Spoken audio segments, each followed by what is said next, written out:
To sail amongst the stars is a true testament to technological advancement.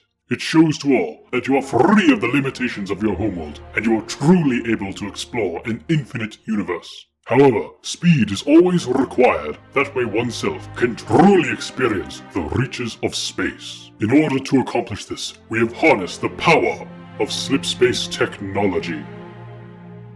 Slipspace is an 11-dimensional spacetime within the slipstream realm, in which the extra dimensions create shorter spaces between locations and thus shorter travel distances to different points in real space. In order to access the slipspace dimension, one must first have access to a device known as a slipspace borer, although the humans refer to such devices as slipspace drives.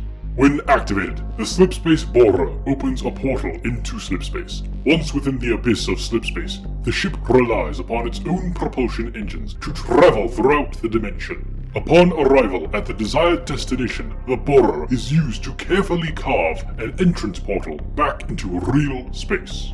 Being technologically superior to humanity, the Covenant had numerous advantages in slipspace propulsion systems. Whilst the human Shah Fujikawa engine barbarically punches a hole between realms utilizing brute force, Covenant engines instead take a small rupture and delicately enlarge it with surgical precision. Truly an elegant way to travel that remains with the swords of Sangelios. This allowed Covenant technology to execute far more accurate slips, even earning the title of jump drives.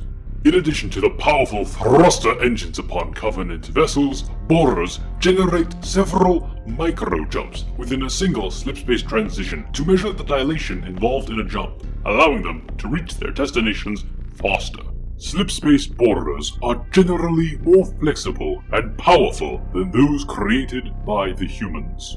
There have been moments where Covenant vessels execute in-atmosphere slipspace transitions, once during the Battle of the Unyielding Hierophant, and another upon Earth during the Battle for New Mombasa, as the Prophet of Regret made a hasty retreat. But executing such jumps creates terrible shockwaves that causes mass destruction to the surrounding area. In addition, Covenant drives can execute successful slips even if underpowered due to the technological advantages of retrofitted Forerunner artifacts. Slipspace borers are compatible in terms of being refitted to human ships, as seen during the assault on the Unyielding Hierophant, where the UNSC fitted the Ascendant Justice's slipspace borer to the UNSC Gettysburg in order to escape the Covenant battle station and reach Earth faster.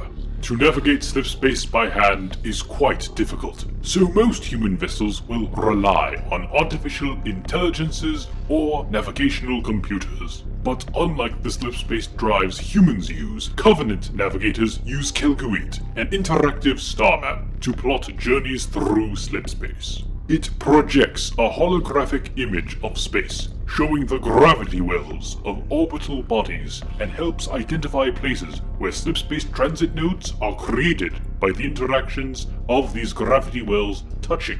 You humans refer to these devices as star hollows. The Covenant navigate between these nodes to get from point to point. Early in the war against humanity, UNSC planets targeted by the Covenant had nodes near to each other and Covenant space. There have been many types of borers within the Covenant fleets. The Sephorum Invictus was the mightiest of these translite engines. Through retrofitting mysterious Forerunner artifacts, it enabled the mighty holy city of High Charity to travel through slipspace all across the galaxy as the mobile capital of the Covenant.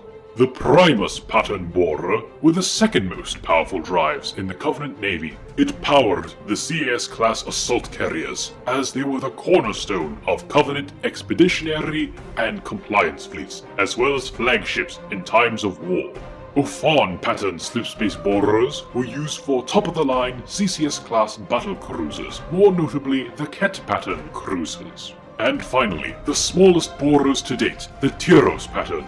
They were outfitted on one of the smallest Covenant warships in the fleet, the SDV-class heavy corvettes. These borers were configured for swift and agile localized transits, for escorts and support.